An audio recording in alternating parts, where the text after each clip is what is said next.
नमस्कार। News station में आपका स्वागत है। आज हम आपको मिलवाएंगे रेल राज्य मंत्री सुरेश अंगड़ी जी से। सुरेश अंगड़ी जी की जब हम बात करते हैं तो बेलगाम से 4 बार सांसद रहे हैं और स्थानीय स्तर पर काफी लोकप्रिय नेता हैं। साथ ही साथ सबसे बड़ी बात यह है, जमीन से जुड़े हुए नेता होने के मामले में उनका कोई सानी नहीं है। और यहाँ पर खुद सुरेश अंगड़ी जी हमारे साथ जुड़ रहे हैं। सुरेश जी, न्यूज स्टेशन में आपका स्वागत है। नमस्ते सर, जब रेलवे की बात आती है तो भारतीय रेलवे कहीं ना कहीं हर एक व्यक्ति से जुड़ती है, साधारण जन से भी जुड़ती है और ज्यादा अमीर लोगों से भी जुड़ती है, गरीब लोगों से भी जुड़ती है, लेकिन सबका ध्यान ये रहता है कि रेलवे क्या करने जा रही है। हाल फिलहाल की बात करें तो जो सबसे बड़ा प्रोजेक्ट जिस पर सबकी नजर है, अगर हम उसकी बात करें, लेह और मनाली को आपस में जोड़ने की, तो सर उसमें जो है क्या चल रहा है, किस तरीके की स्थिति है, और उस प्रोजेक्ट की अभी वस्तु स्थिति की बात करें तो क्या हो रहा है उसमें सर? तिवारी साहब, रेलवे एक जीवन रेखा है देश का और lifeline of the people of the country, आपको भी मालूम है। और इसमें हर लोग जुड़ता है इसमें। और रेलवे के लिए सफ़र करने के लिए छोटा से आदमी को पकड़कर मेरा मंत्रालय, हमारा अनेक अधिकारीगण, प्रधानमंत्री तक सभी लोग इसमें शामिल रहने से रेलवे एक जीवन रेखा देश का बन गया है और इकोनॉमिक लाइफ भी बन गया लोगों का। और आज लेह और मनाली का आप पूछा है, लेह एक स्ट्रेटेजिक पॉइंट है भारत देश का। इसके बारे में रेलवे अभी उसके बारे में सर्वे करना, डीपीआर तैयार करना काम चालू है। इसके अलावा ये डिफेंस में ये रहने से, बॉर्डर का एरिया में रहने से defence has to execute and defence has to give permissions. और एक नया लाइन जिधर भी डालना है तो अनेक परमिशन जरूरी रहता है। ये सभी होने के बाद, डीपीआर रेडी होने के बाद लेह का भी हम करेंगे। अभी लेह जाने के लिए 40 घंटा लगता है। वंस रेलवे हमारा लाइन होने के बाद 20 घंटा तक लगेगा। -30 डिग्री में काम करना पड़ेगा उधर। उसके बारे में सभी सोच के आने वाला दिनों में हमारा मंत्रालय, आदरणीय पीयूष गोयल जी, हमारा यशस्वी प्रधानमंत्री, इसके बारे में सोच के लेह के लिए कैसा लेके जाना वो बाद में उनका सोच है, वो करने में हम सफल हो जाएंगे आने वाला दिनों में। सर, ये प्रोजेक्ट कितने दिनों में कंप्लीट होने की संभावना है सर? अभी तो डीपीआर चल रहे, अभी 2021 तक उसका डीपीआर रेडी करके, प्रोजेक्ट का ये करके रेडी करने के लिए अभी रेलवे मंत्रालय ने बोल दिया है। ये सभी करने के लिए अलग अलग मंत्रालय का अलग अलग सुझाव भी लेना पड़ता है। इसके लिए 2021 तक हमारा रेडी हो जाएगा। बाद में उसके लाइन पे ऊपर बाद में टेंडर बोलाना, ये करना, सब उसके लिए अमाउंट रखना, ये सब चालू, प्रक्रिया चालू हो जाएगी। सर, एक जो ड्रीम प्रोजेक्ट जिसको हम कह सकते हैं सारे लोगों की जिस पर नजर है, वो है बुलेट ट्रेन प्रोजेक्ट। अगर Mumbai Ahmedabad bullet train project की बात करें तो क्या स्थिति है सर उसके अंदर? ये 508 किलोमीटर का योजना है। ये हमारा यशस्वी प्रधानमंत्री श्री आदरणीय नरेंद्र मोदी का सोच है। हमारा देश में भी क्यों एक बुलेट ट्रेन नहीं रहना, फास्ट ट्रेन नहीं रहना बोलकर सोच के 2014 में लोगों के लिए वो सपना हमने देखा था। बाद में वो जापान कंपनी से तय हो गया है। जायका उसके लिए फाइनेंस कर रहे हैं। 50% रेलवे इलाके का है और 25% महाराष्ट्र सरकार का है, 25% गुजरात सरकार का है। इसमें बहुत योगदान, बहुत परमिशन चाहिए। हर प्रदेश, हर पंचायत का, प्रदेश का, गांव का, एनवायरमेंट का ये परमिशंस लेने में थोड़ा लेट हो गया। इसके अलावा लैंड एक्विजिशन भी बहुत ज़रूरी है। ये लैंड एक्विजिशन में उधर उधर थोड़ा दिक्कत हो रही है आजकल, आपको मालूम है। इसके लिए किसानों के लिए भी दिक्कत नहीं होना और काम भी फास्ट होना। 2023 तक ये काम पूरा यशस्वी करने के लिए प्रयास हम कर रहे हैं और इसमें काम भी बहुत अभी जोर से चल रहे। अलग अलग प्रदेश में काम अभी चालू है और जापान कंपनी करने से जायका इज टेकन इंटरेस्ट। इसमें जल्दी से जल्दी बुलेट ट्रेन का जो सपना है वो हम पूरा करने के लिए यशस्वी हो जाएंगे।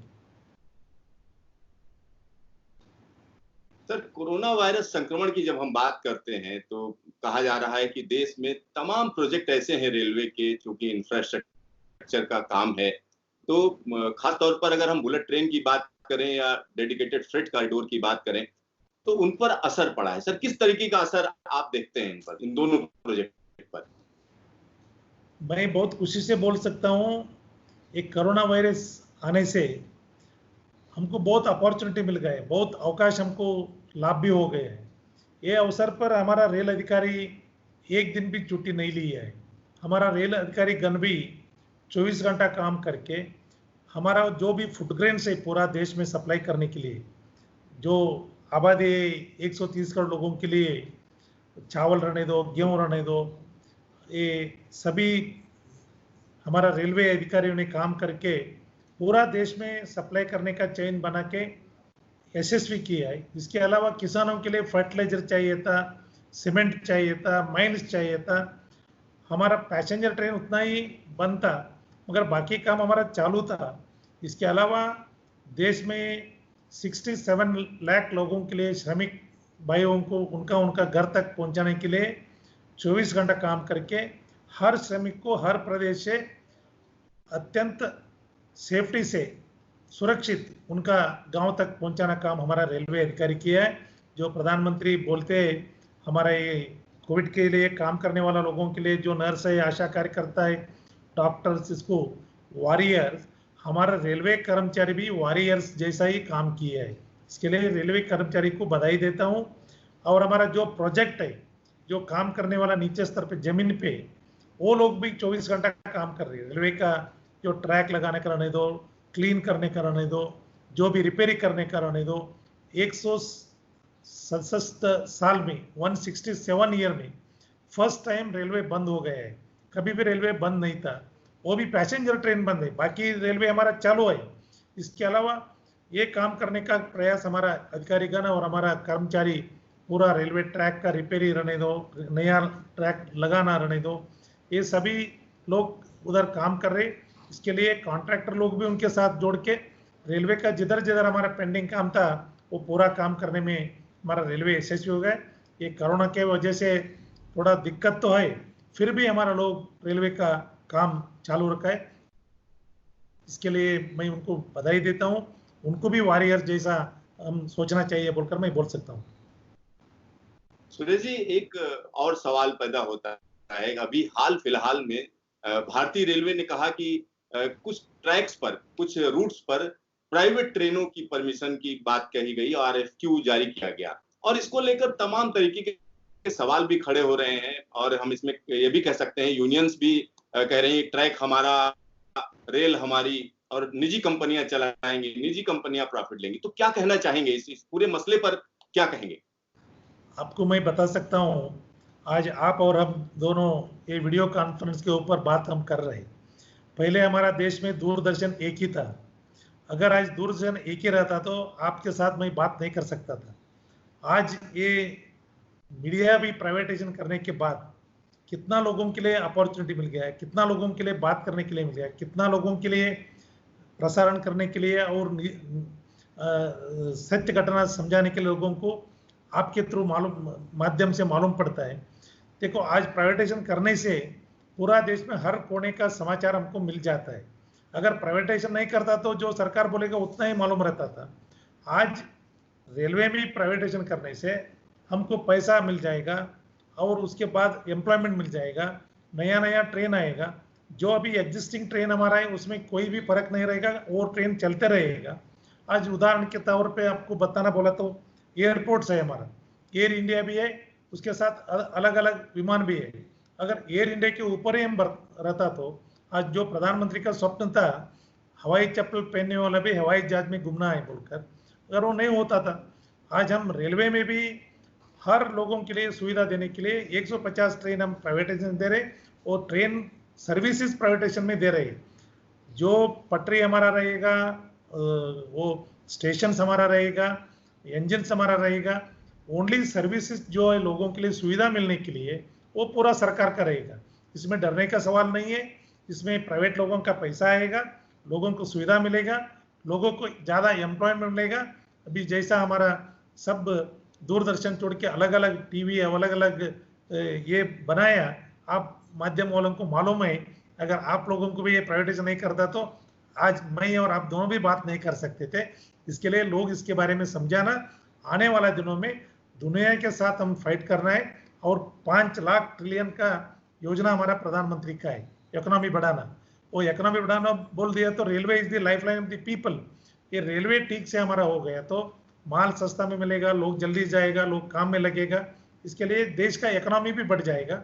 ये सोच के हम कर रहे हैं, हमारा प्रधानमंत्री का और पीयूष गोयल जी का सोच भी है। इसके लिए मैं इसके लिए ये करने में बधाई देता हूँ। हमारे लोग ये जो योजना की है, ये हमारा सरकार से नहीं, इसके पहले सरकारों में भी ये इन्वेस्टमेंट करने के लिए, मनमोहन सिंह सरकार में भी ये सोच था। सर, एक सवाल बनता है डेडिकेटेड फ्रेट कॉरिडोर की, अगर हम बात करें तो उस पर सर सबकी नजरें हैं, क्योंकि अगर वो कंप्लीट होता है तो देश का विकास बड़ी तेजी से गति पकड़ेगा। तो डेडिकेटेड फ्रेट कॉरिडोर कब तक चालू हो जाएगा और जगह जगह पर किस तरीके का काम चल रहा है, कब तक उम्मीद है कि वो ये भी एक अत्यंत प्रतिष्ठित योजना देश का है, 2900 किलोमीटर का। इसमें अभी हमारा ईस्टर्न साइड में हमारा 900 किलोमीटर रेडी हो गए हैं। इसके ऊपर 500 ट्रेन चल रही है अभी। और वेस्टर्न कॉरिडोर में अभी 300 किलोमीटर तक रोड हो गया, उधर भी ट्रेन चालू है, अभी गुड्स गाड़ी हमारा उधर चालू है। आने वाला दिनों में 350 चालू है, 350 ट्रेन चल रही। आने वाला दिनों में ये 2022 तक ये योजना कंप्लीट करने के लिए हमारा रेलवे इसमें प्लानिंग है। ये हिसाब से काम चालू है, बहुत जोरदार से चालू है। ये फ्रेट कॉरिडोर पूरा होने के बाद बाकी का जो लाइन रहेगा हमारा बच जाएगा। इसके लिए पैसेंजर्स के लिए बहुत अच्छा सुविधा मिल जाएगा। हमारा गुड्स भी समुद्र से, पोर्ट से और अलग अलग राज्यों में भेज देने के लिए बहुत अच्छा हो जाएगा। Western and eastern corridor ready हो गए तो joining of the both the points, इसके अलावा और नॉर्थ एंड साउथ भी ज्वाइन करने का हमारा प्रधानमंत्री का सोच है। पूरा रेलवे को जो अटल बिहारी वाजपेयी का सपना रोड जोड़ने का, वैसा आदरणीय प्रधानमंत्री का भी सोच है रेलवे में एक अच्छा ये ला के गुड्स के बारे में विशेष ध्यान दे के। आज ये कोविड का टाइम में आपको मालूम रहने दो, दवाई हमने दिया है, दूध दिया है गरीबों के लिए, श्रमिकों को भेज दिया है, ये पूरा सर्विस रेलवे ने किया है। आने वाला दिनों में हमारा प्रायोरिटी रहेगा ये फ्रेट कॉरिडोर के लिए। और अत्यंत महत्व ये टाइम में हमारा प्रधानमंत्री घोषणा किया है किसान रेल। फर्स्ट टाइम 70 साल के बाद किसानों का माल भी भेजने के लिए किसान रेल भी हमने उसमें व्यवस्था की है। आने वाला दिनों में 2022 तक ये फ्रेट कॉरिडोर रेडी हो जाएगा। मैं भी खुद जाकर इंस्पेक्शन करके आया, बहुत तेजी से हमारे लोग काम कर रहे हैं। एक कोरोना का वजह से थोड़ा डिले उधर इधर डिला हो रहेगा, मगर बाकी का काम बहुत तेजी से हमारा चल रहे। 2022 तक इसका प्लान है, हम पूरा करेंगे। सर, प्रधानमंत्री गरीब कल्याण योजना एक ऐसी योजना जो तमाम लोगों को रोजगार दे रही है। अगर हम रेलवे की बात करें तो जगह जगह पहल की जा चुकी है कि लोगों को काम दिया जा रहा है, जो भी प्रवासी मजदूर वहां पर पहुंचे हुए हैं। तो इसमें जो है कितना और ज्यादा फोकस आप लोग करेंगे, कितने लोगों को रोजगार देने की जो है योजना है? मैं बहुत गर्व से बोलना चाहता हूँ, अमेरिका का 2 गुना हमारा आबादी है। आदरणीय प्रधानमंत्री का सोच है 80%, 80 करोड़ लोगों के लिए नवंबर तक उनको 5 किलो चावल, 1 किलो दाल और हमारा सिलेंडर ये पूरा दे के 80,000 करोड़ लोगों के लिए सुविधा देने का योजना कोई भी प्रधानमंत्री किया तो दुनिया में वो भारत का प्रधानमंत्री आदरणीय नरेंद्र मोदी जी है। इसके लिए बहुत गर्व से कहना चाहता हूँ। इसके अलावा ये लोगों को जोड़ने के लिए हर प्रदेश में MNRG, Mahatma Gandhi ji rural development, इसमें उनको काम देने की योजना की है। इसके अलावा उनको काम नहीं तो रेलवे में वो लोग काम करने के लिए वो भी सुविधा हमने करके दिया है, आप रोज देख रहे हैं। इसके अलावा 285 रुपीज 285 रुपए उनको दे के ये काम भी चालू है। इसके लिए आजकल जो भी श्रमिक भाई है उनका गांव जोड़कर जाना नहीं है। उनका उनका गांव में जो भी सुविधा करना है वो करने के लिए ये भी उनके साथ दिया है। इसके अलावा 5 किलो चावल और 1 किलो दाल और सिलेंडर फ्री, ये पूरा सुविधा देने का काम कोई भी किया तो वो आदरणीय प्रधानमंत्री श्री नरेंद्र मोदी ने किया है। ये बहुत बड़ा यशस्वी काम हो गया है, कोई डरने का सवाल नहीं। ये रखते हुए हम देश का इकोनॉमी बढ़ाने के लिए दो जो प्रधानमंत्री का स्वप्न है 5 लाख ट्रिलियन योजना कराना, उसके बारे में हम लोग सोच के और कोरोना के डर के घर में नहीं बैठना है। अभी आजकल हम काम करने के लिए लगना चाहिए। आज मैं गांव से आता हूँ, जमीन से जुड़ा हूँ। आप जो बोला है, मैं फर्स्ट टाइम देख रहा हूँ हमारे किसान भाई आज बहुत खेती में काम कर रहे हैं। एक कोरोना की वजह से कोई शहर में नहीं रहे, कोई घर में नहीं रह रहे, सभी लोग खेत में जा रहे। आज खेत में भी इतना अच्छा काम हो रहे। ये प्रधानमंत्री का Mahatma Gandhi rural employment guarantee scheme जो है उसके अंदर बहुत लोग काम कर रहे। हमारे कर्नाटक में भी कर रहे, अलग अलग प्रदेश में भी काम कर रहे, नॉर्थ ईस्ट में काम कर रहे, कश्मीर में काम कर रहे। इसका योजना का ये लाभ लेके हमारा श्रमिक भाई और भी तेजी से काम किया तो जो प्रधानमंत्री का स्वप्न है साकार होने के लिए बहुत अच्छा हो जाएगा। आने वाला दिनों में भारत का 5 ट्रिलियन इकोनॉमी हम बैठ के नहीं होता है, हम काम करने से होता है। दुनिया को दिखाना चाहिए भारत यशस्वी हो जाएगा, भारत कोरोना में जीत जाएगा, हम जीतेंगे। जो लोग हमको बुरी दृष्टि से देख रहे उनको एक सिखाने का जैसा भी हम ये करने से हो जाएगा। सर, तमाम स्टूडेंट पूरे देश भर में एनटीपीसी एग्जाम जो रेलवे का होता है उसका इंतजार कर रहे हैं कि वो कब जो है होगा, उसका कंडक्ट कब होगा, क्योंकि लंबे समय से उसको टाला जा रहा है। तो उस बारे में सर अभी रेलवे का क्या रुख है? एनटीपीसी का या